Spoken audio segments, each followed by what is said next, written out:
ડેરીના કર્મચારીઓનો બળાપો. અચાનક જ લગભગ 100થી વધુ અમૂલ ડેરીના કર્મચારીઓને છૂટા કરાયા. આવી ઘટના આશરે 10 મહિના પહેલા પણ બની હતી. તે સમયે લગભગ 400 કર્મચારીઓને અચાનક નોટિસ આપ્યા વિના છૂટા કરાયા હતા.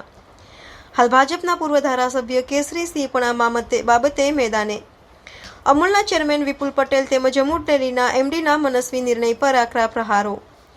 ચેરમેન અમૂલ વિપુલ પટેલ ટેલિફોનિક વાતચીત. ઇન્ટરવ્યૂ આપવાની ધરાર ના પાડી. વધુમાં હજુ સુધી કર્મચારીઓને છૂટા કરવા બાબતે નોટિસ આપી નથી.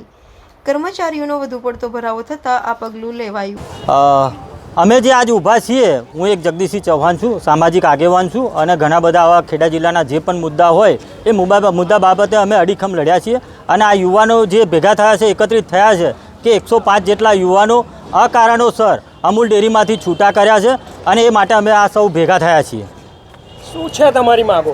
અમારી માગો એ છે કે અમારે અવારનવાર અમૂલ ડેરી દ્વારા કે અમૂલના જે પણ સ્થાયી થયેલા છે કે જે ચૂંટાયેલા પ્રતિનિધિઓ હોય એ બધા અમારા જે પણ ખેડા જિલ્લા વિસ્તારના જે પણ યુવાનો છે એ રોજગારી મેળવે છે વર્ષોથી. આ 7 વર્ષથી આ યુવાનો કામ કરી રહ્યા છે અને એક જ અકારણોસર આ લોકોને છૂટા કર્યા છે. આ પહેલાં જ્યારે કોંગ્રેસ અહીં અમૂલ ડેરીમાં હતી ત્યારે આ કોઈ પ્રશ્ન બનેલો છે ખરો? આમાં એક વસ્તુ છે કે અમૂલ એક સહકારી સંસ્થા છે અને એ સહકારી સંસ્થામાં ભાજપ કે કોંગ્રેસ કોઈ આવતું નહીં. આ એક અમારી પોતાની, અમારા ખેડૂતોની ડેરી છે અને અમારા પશુપાલકોની ડેરી છે. આ કોઈ રાજકીય અખાડો નથી.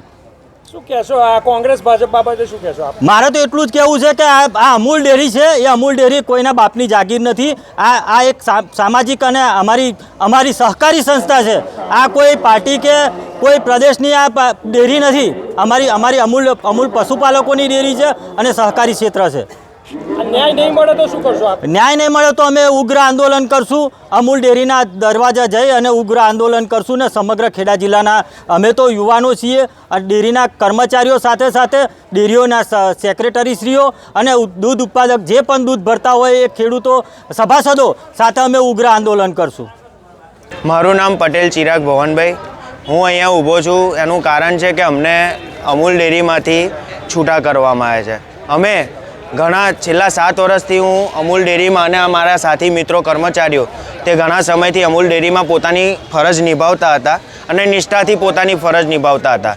પરંતુ 16 તારીખને રાતોરાત ફોન આવ્યા કે તમને તમારી ફરજ પરથી મુક્ત કરવામાં આવે છે.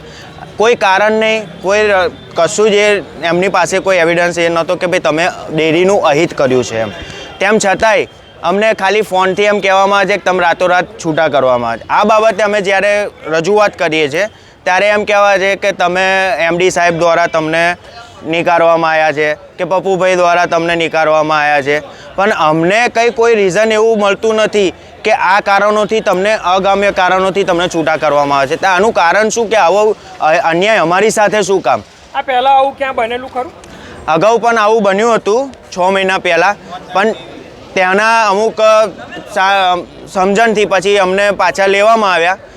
પછી પણ આ જ રીતનું સિસ્ટમ ચાલુ થઈ ગઈ પાછી. હાલ જે પૂર્વ ધારાસભ્ય કેસરીસિંહે પણ આ બાબતે મુદ્દો ઉઠાવ્યો છે, શું કહેશો? કેસરીસિંહે આ બાબતે મુદ્દો ઉઠાવ્યો ઘણી સારી બાબત છે, કેમ કે અમને ખબર છે કે આ ખોટું થઈ રહ્યું છે. જેના કારણે તેમને લાગ્યું કે આ મુદ્દો ઉઠાવવા જેવો છે અને ખોટું છે અને વાસ્તવિકમાં બી ખોટું જ છે આ વસ્તુ. આ બાબતે શું કરશો આગળ જો તમારા ફેવરમાં કામ નહીં કરવામાં આવે તો? જો આ બાબતે કામ કરવામાં નહીં આવે તો સર્વપ્રથમ તો અમે એમને આવેદન આપવામાં આવશે. પ્રાંત અધિકારીમાં આવેદન આપ્યા બાદ અમે અમૂલ ડેરી પાસે પોતાનો ધરના જે દાંડી જીદ માર્ગ છે એને અપનાવીને અમે બેસીને અમારું જે ન્યાય મળે એ બાબતે અમે આ લડત પૂરી આપીશું.